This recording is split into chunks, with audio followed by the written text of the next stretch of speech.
All right, let's get more on this, on what to expect this weekend. We are now joined via Zoom by the University of KwaZulu-Natal cultural expert, Professor Sihawukele Ngubane. Sir, always a pleasure to see you. Thanks very much for joining us here on SABC News.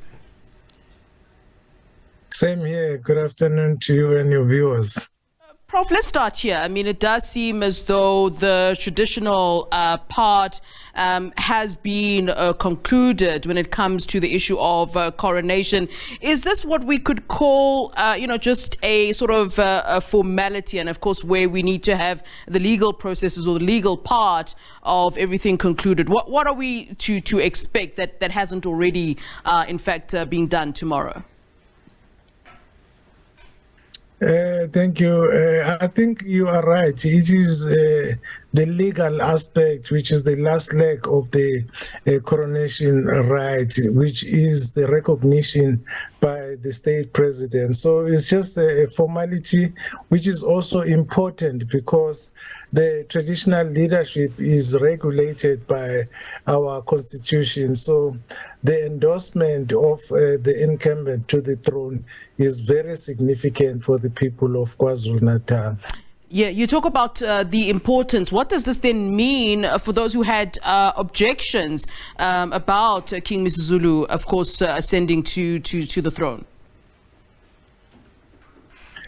For the king, it's victory for him, and those people who were against him ascending the throne is not. They are not happy because they still have this legal papers that have been filed, which I think is an ongoing process, which may take a week, 2 weeks, or years. So that process is separate from the coronation, because the coronation is a celebration of victory for His Majesty.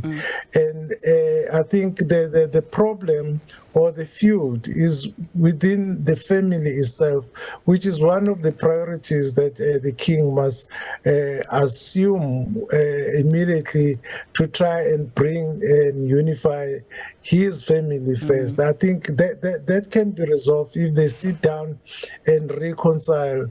And I think that's the best way to go. Yeah, and how should this process sort of take place? I mean, this is certainly something that might be quite challenging, for relatively a young king to have to deal with. I mean, it does seem as though that is his sort of, I suppose, first mandate, that being to unify the family, given those factional battles that have been playing out really in the public.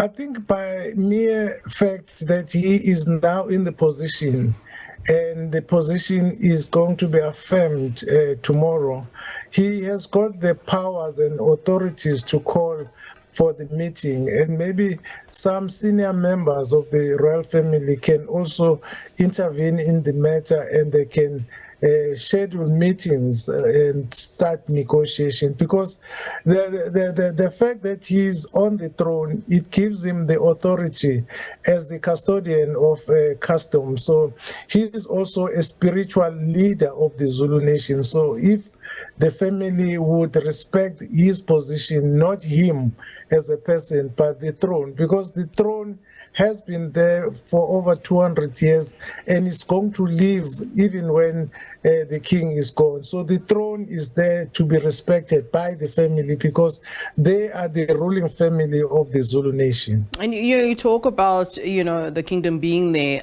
forever, and even after this particular king is long gone. And there've been questions, and it's not just pertaining to African monarchs, but I've seen the questions being raised even in the UK about the British monarch regarding the relevance of traditional monarchies, of monarchies in general, in modern day era. How should we see monarchs in this day and age? It's easy, Flo. You see, the king is the custodian for the customary law. So the Constitution recognizes customary law, and the customary law will live with us as long as we live. So, like there are customs that are being performed that were performed long before we were born, and they are still in existence. So it will continue to be relevant, because as long as African people have their culture, the existence of monarchy as the custodian of the culture is going to be relevant. I don't think there's time where we can say after 100 years or after 20 years from now, it will be irrelevant. You have witnessed yourself from the United Kingdom that they still practice their culture. They slaughtered a goat during the ceremony, practicing their culture. Why should we abandon our cultures because of the Western pressure? Yeah. I don't think we must see modernism putting pressure, because we speak of renewal, Africa renewal, and renewal means rebirth. So we need to go back to where we started, because we have a rich history of how we originated, and we've got a rich knowledge which we call indigenous knowledge, which is going to stay with us if we record it and archive it. It's going to stay with us forever. All right, Prof, always a pleasure. Thank you very much for your time, sir. That's Prof Sihawukele Ngubane, a cultural expert from KZN.